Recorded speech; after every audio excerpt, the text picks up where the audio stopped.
Well, hey, what is up, raw and real entrepreneurs, wherever you are in the world? I hope you're having an amazing day. And I want to give some shouts out. We have some new countries hitting the top 10. And I just want to say, the usual cast of characters. We've got US, we've got Canada, we've got Australia, we've got the UK. And then we have Vietnam now in the top 10. So, shouts out to you. I'm so excited. And today we're going to talk about just given the global economy, economic headwinds, we have our resident expert here with ideas on how you can start a business for $500 or less.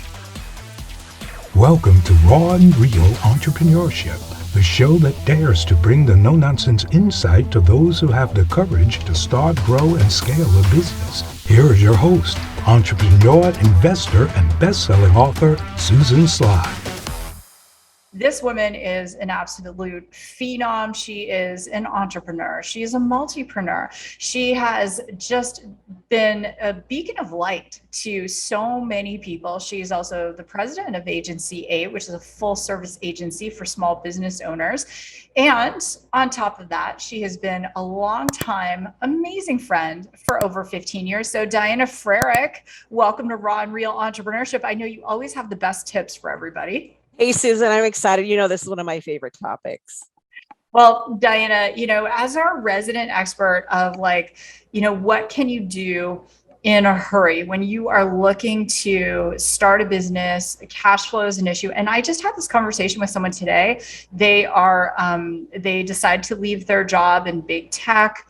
They've only got a small amount of runway at home. They're going, oh my gosh, what can I do to start a business? And this is something that is affecting definitely millions and millions of people here in the United States, but I would say globally, there are hundreds of millions of people who are looking for solutions. And I know you've not only done the research, you've lived it. You are the queen of the side hustle. So please jump in. What is number one on the list? Well, I don't know if it's number one, but I've got 10 here and they're kind of all across the board, something, a little bit of a smorgasbord, something for everybody here. The number one that I put down is share your expertise as a tutor. And I know you and I both know somebody personally, Marcia Dunn. If you need math tutoring, Marcia is right. I mean, Susan, your son got tutored by Marcia. Absolutely. And with education these days, it is so different. And Marcia was an engineer. She was retired. She started her tutoring business during COVID. She was looking for something to do. She couldn't leave the house. And she loves math. And I love, Diana, that you said tutoring because we all have an inner teacher in us. There's no question. And you think, tutoring expands to more than just tutoring a subject that kids might be learning in school. It could be coaching someone to make a gourmet meal. It could be doing virtual singing lessons, music lessons. I mean, there's so many things. I love that one. If you were going to recommend that someone start a tutoring business and they were going to invest less than $500, how would they get started with that? You'd be surprised how affordable this is. You can actually partner with a platform. You can go with a company called Tutor Me, Crimson Education. There's really a bunch of them out there. You can actually go on your own. You'll make more money if you do because you're not giving them a cut of it. So you could start on the ones that have everything pre-built in and then move on to your own. A couple ideas if you go on your own is there's a real affordable website creator called it's kind of Zyro, Zyro.com. I think you can get a website for $3 a month and then pair it with some scheduling software. That's really the most important thing, something you can use to give your students to schedule your time, to remind them of the bookings and to bill them for the bookings, keep track of what's used and not used. That's really the ultimate key. One of the best ones I've heard of, Susan, is Acuity. Acuity does a lot of that, and some of the tutors I know use that software. So those are some key things you need. Very affordable. They don't cost a lot of money. And Diana, I love that you mentioned this because we have a new group we've started. It's a free mentoring group, Raw and Real Entrepreneurship. And so you can apply to join. We'll tell you how to do that. It's free. There is a cost of admission. You have to be a good human because I will personally kick you out if you're not. But these are the kind of ideas that we're sharing in the group for sure. So Acuity, some kind of payment processing, they could even use PayPal, right? Absolutely. There's really, the sky's the limit. I always recommend go on YouTube and watch videos of people who are doing it and look for stuff that's recent in the last year because things are always changing. Another angle that you can go, just kind of test the waters a bit and see what you really feel you gravitate toward in tutoring, is a website called studypool.com. This is a site Mm. where students post their questions and then you can answer them for a fee. Like they'll be willing to pay up $5 up to $90 to get expertise answers to questions they have. People are making some good money on there and you're only handing over about 20%. So that's just another quick little option you can do. If you're not seeing this on YouTube and you're listening, my face is just like my mind is blown. The emoji mind is blown. So, okay, tutoring. What else do you have? Well, another one near and dear to me because we both have a mutual friend who does it very successfully is Esty, selling homemade goods or customized things, vintage items. Esty is really great. I personally have been in a position where I had a company, we had a website, we had to maintain, we had to pay all the fees involved. Esty makes it so easy for the small business owner. I wish it had existed years ago. But a friend of ours started out very small and she's found niches that she's really good at and then gravitated toward what's trending and she's blown it up. And her name is Gina Moat, Little August Ranch on SD. Go check her out. She does do-it-yourself kits and they're really popular with people, but she's really blown that site up.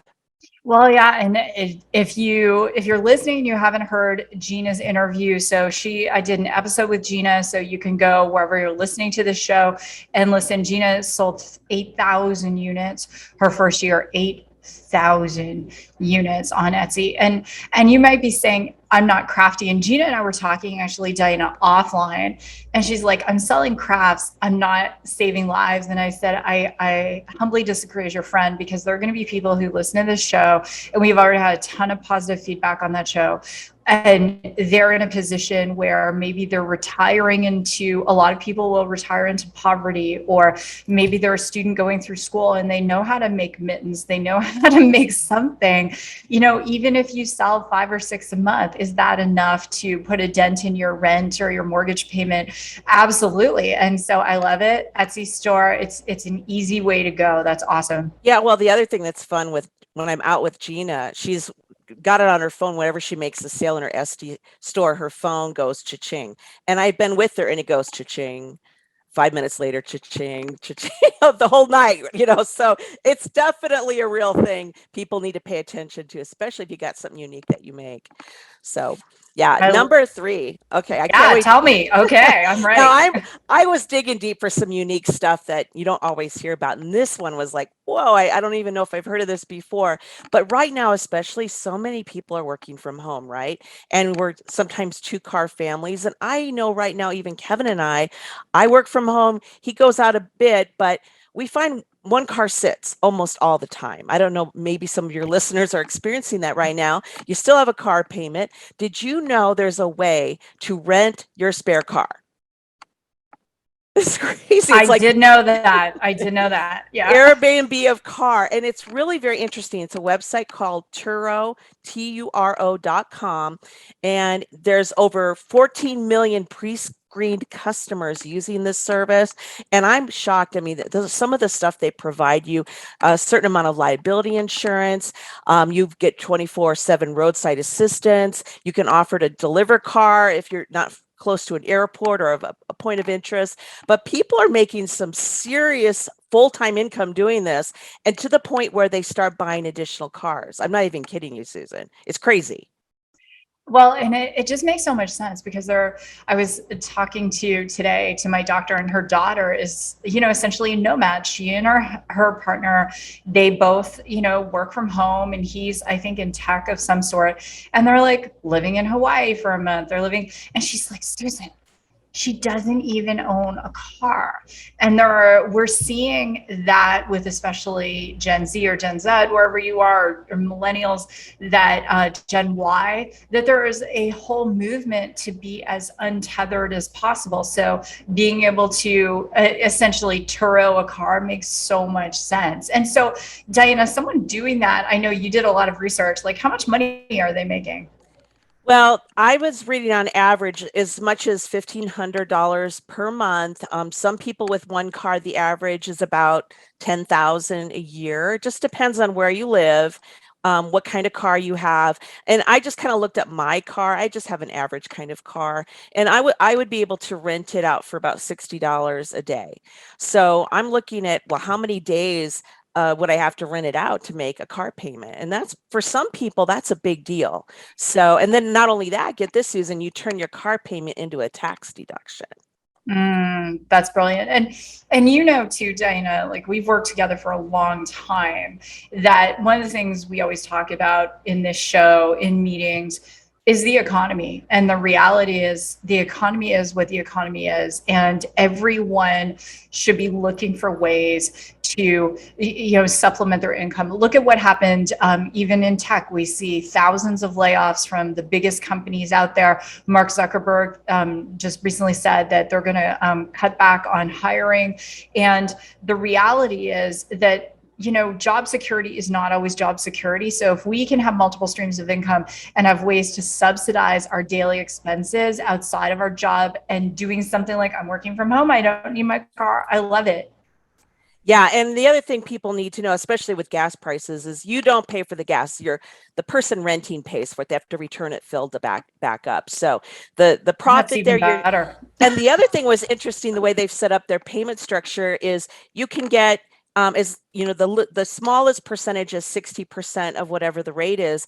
And that allows you the most coverage, like you'll be 100% covered on damage, no deductible. But if you're willing to assume some of the risk on damage, up to like $2,500 deductible, then you can get as much as, like, I think it was a 90% of whatever the client pays. So I think, to get a vetted audience of people looking at what you have to offer in a really great platform, that's a pretty good trade-off. So yeah, I think that's a viable option for some people. That's awesome. Okay, what's number 4? Okay, next is rent out an extra space that you may have access to. I'm talking backyards, beautiful patios, unique rooms in your home, and you rent it out for photo shoots, video shoots, baby showers, parties. It just depends. And I was really shocked when I went on this website. I'll give you the website. It is peerspace.com, space.com. You get to list for free. And then when something rents, you do pay a small percentage. It's not that much.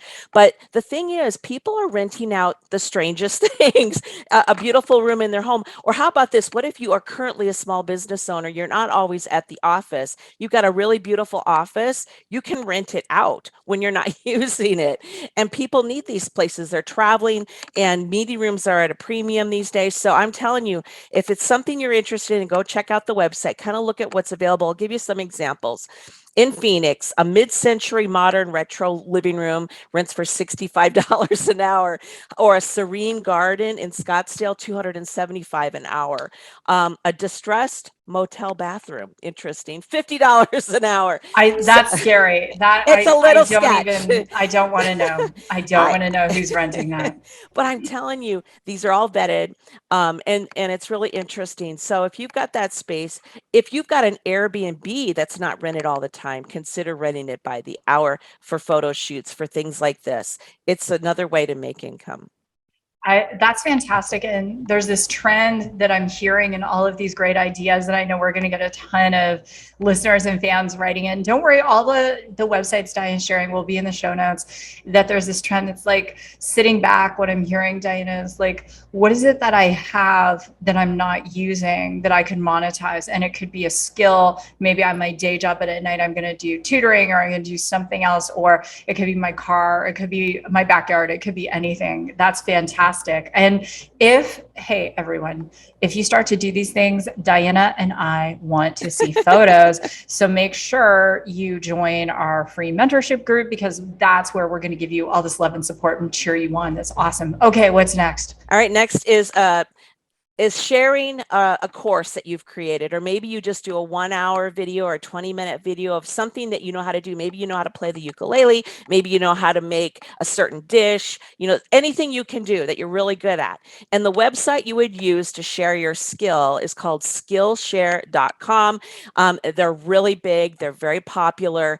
And what's beautiful about them is that they will do the promotion to the audience that they have. So you don't have to pay for advertising.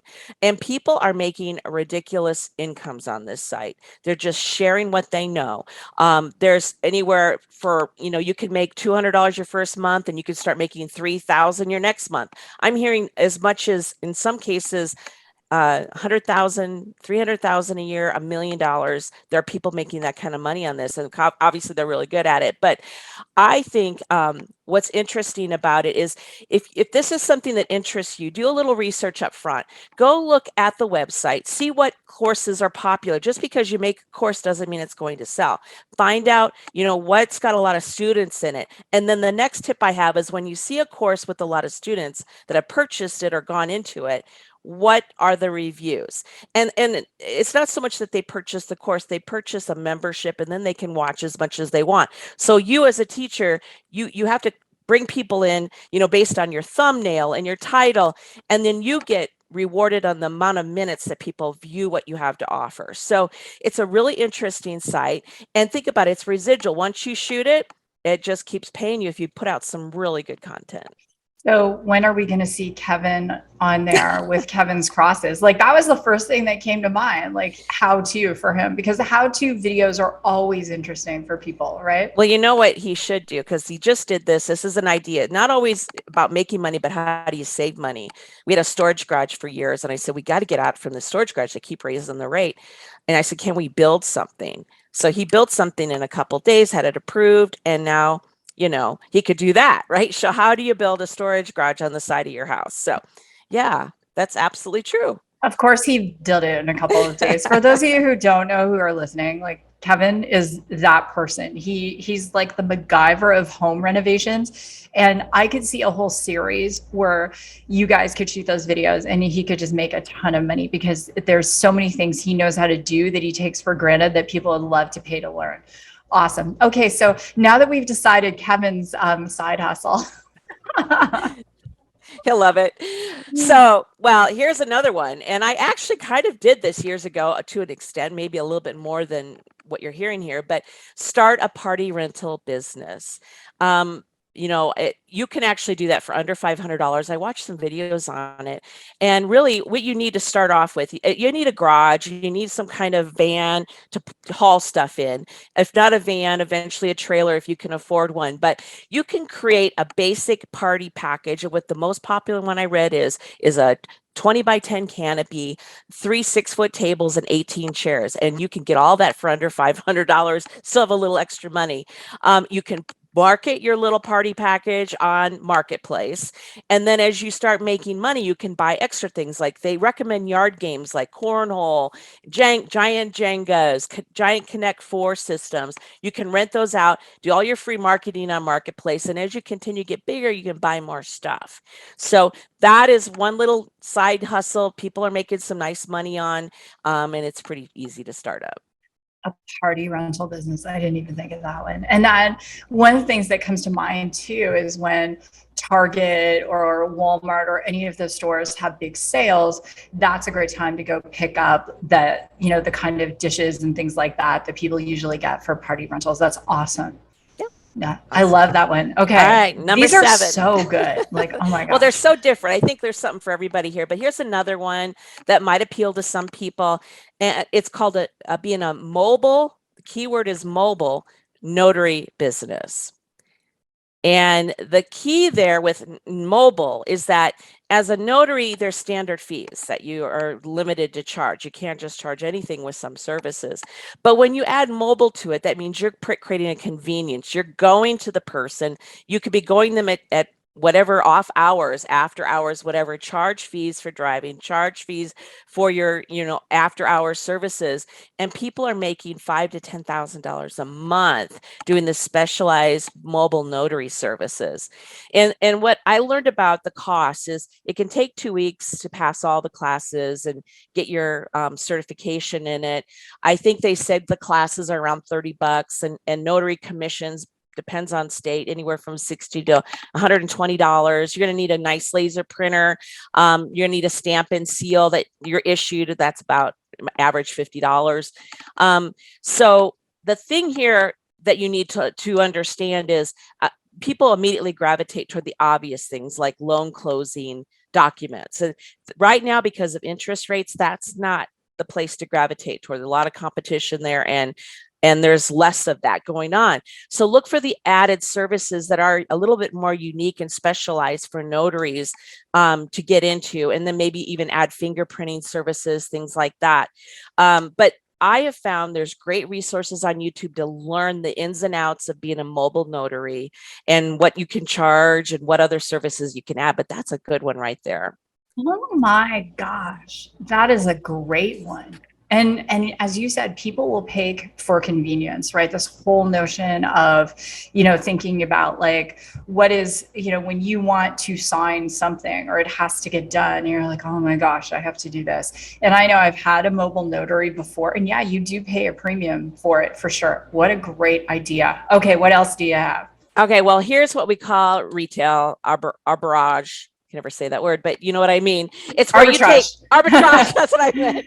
Okay, so that is very interesting, and I didn't mean for this to happen. I found something on marketplace like a year and a half ago that I really liked, but I really didn't have room for. I bought it because I thought, oh, this is really an incredible deal. It's so antique furniture.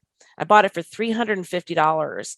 And a couple of weeks ago, I sold it for $2,500 on eBay because it was so special. So this is something you could do. A lot of people are buying things on Marketplace. They're getting free stuff on Marketplace. They're reselling it. It just depends. Like sometimes it makes more sense to sell things on eBay. If it's a collectible, it's easy to ship. Or you can sell it on Marketplace, resell it on Marketplace, because some people are just dumping stuff on Marketplace. They don't have time to sell it, right? So another thing that's really taking off right now is buying what they call Amazon pallets or going to an Amazon pallet store. And Susan, if you've never been to a pallet store, my gosh, if you're a bargain queen, I am. Not everybody's built for this because it's digging and you can find treasures. But you can go to these Amazon pallet stores and find brand new merchandise that was returned for whatever reason, not even opened, still in the shipping box, and you can then resell it. So that's another thing. And the deals you can find at these pallet stores, the key is almost all these pallet stores, if you look them up, they're usually referred to not as an Amazon pallet store, but they're called bin stores. And if you go to a bin store, they usually have their day when they get all the new stuff in and they just dump it. And you're talking, there could be things worth $100 and everything in the place sells for maybe $10 on opening day. The next day it drops down to a certain amount, like then maybe the third day down to $5. By the end of the week, it's $1 and then they start over again. So there's a trick to it. You find out where your bin stores are, and then you can start reselling all that stuff that you dig for. That's definitely a way to make money.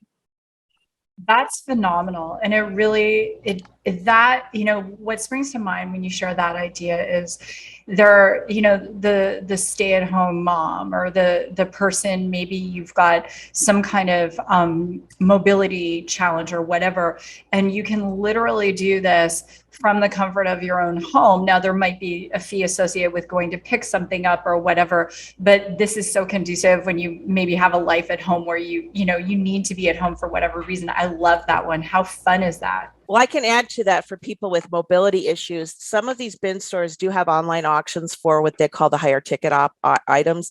And also there's a website called shopgoodwill.com where all the Goodwill locations, if they've got something really special, they put it up for auction there. A lot of the people I know that resell go there and buy their stuff for resale there too. Yeah, I do know someone who does go on there and then they resell it on oh my gosh, a Poshmark store. Mm-hmm. Yeah, and well, I'm telling you, there's things on there for $30,000. They have priceless jewelry on there, estate jewelry. It's crazy. You have to check it out. It's fun. Recently we moved and we have sent a lot of good things to Goodwill. So I'm kind of scared just in case something accidentally, because I'm missing a necklace, ended up in there. Oh no. Oh no. No. Anyway, okay, what's the next one? Well, I think this is kind of like tutoring, but a little different. Start a consulting business. And this is something you can make 7 figures in. If you're really good at something, ask your friends and family, what would you come to me for advice about, or what are they coming to you advice about? That's how you can identify what that skill is. That's very valuable. Do some market research, find out what people are asking about that topic that people are asking you advice on. You can go to places like answerthepublic.com. You can actually go to YouTube, and at the top in the search bar, start typing in the subject, and then YouTube will kind of finish it and kind of show a drop down. That'll show you other things that people are searching on that topic. So once you figure that out, just get a domain name, get a business email from that, create a business entity, an LLC, get a CRM system so you can start collecting emails. And I think the best way to start a consulting business is to provide some value to the public on whatever it is you want to serve. So create some kind of freebie that you can offer people that are interested, that would be your target audience, and then have someone create a landing page for you. If you don't know how to do that, hire someone on Fiverr, offer that freebie in return for their email address, set up a little CRM, and start booking with Acuity, some free consultations, whatever. So then determine what your hourly rate is and go from there. And like I said, people are making some really crazy money being Oh, consultants. yes. I have a friend, Patrick, and he was in the tech world. Then he went into consulting, and then he started his own analyst firm, because all an analyst is essentially someone with a ton of industry experience who knows how to analyze business opportunities and use cases. He's making so much money. He has a private plane. He has a fleet of cars. And he's the nicest guy. But I can tell you right away that if I lost everything tomorrow, I would go into consulting. And it doesn't. And people might be thinking, if you had a failure, you're not going to make a good consultant. That's actually not true, because as long as you can identify what led to that, there is a market for that. Absolutely. So fantastic. All right, Diana, these are some amazing ideas. All right. Well, final idea here, kind of, I think, is a nice tag along with everything I've already mentioned, because this is a way to create traffic and create income at the same time on whatever you choose to do. And that is to start a YouTube channel. And realistically, they say if you want to monetize a YouTube channel, it could take you a year, because you have to get up to 1,000 subscribers and 4,000 watch hours in a 12-month period. And that can take a year. But if you use some strategy, there are people doing it in 90 days. But it's about creating targeted, very specific niche information. And they say the best way to do this is to ask 50 questions. What are the 50 questions your ideal client are asking? And create a video for every one of those questions.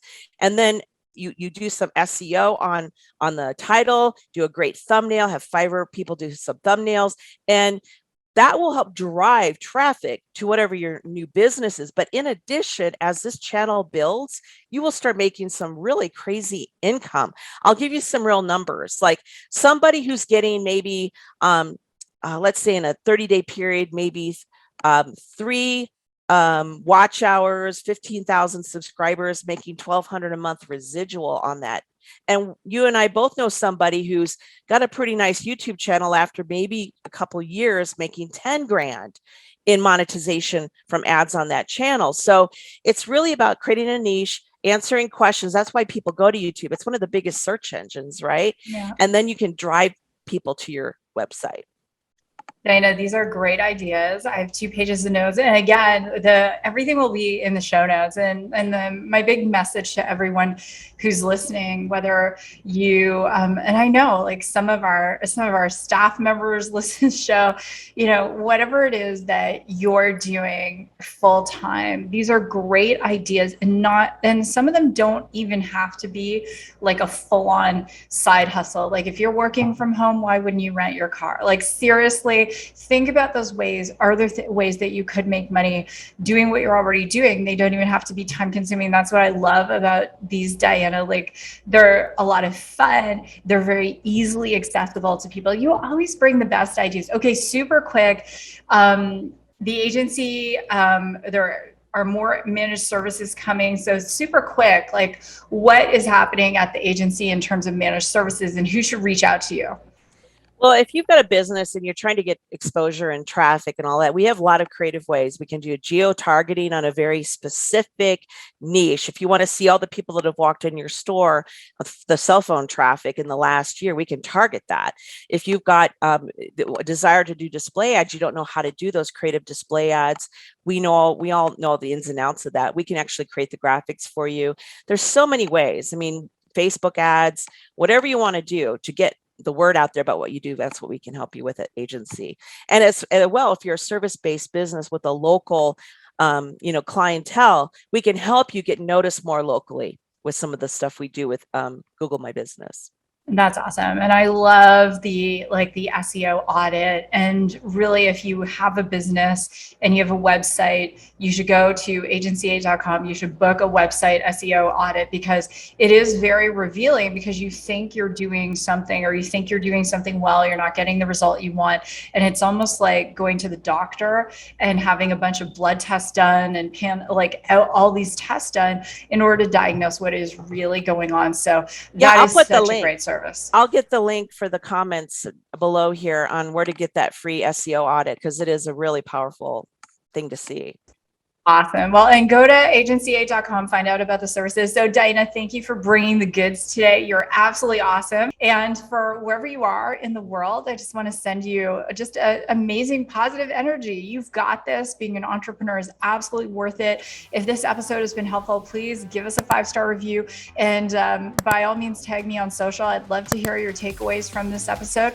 And with that, my friends, this has been another episode of Raw and Real Entrepreneurship. God bless, and I will see you in the next episode.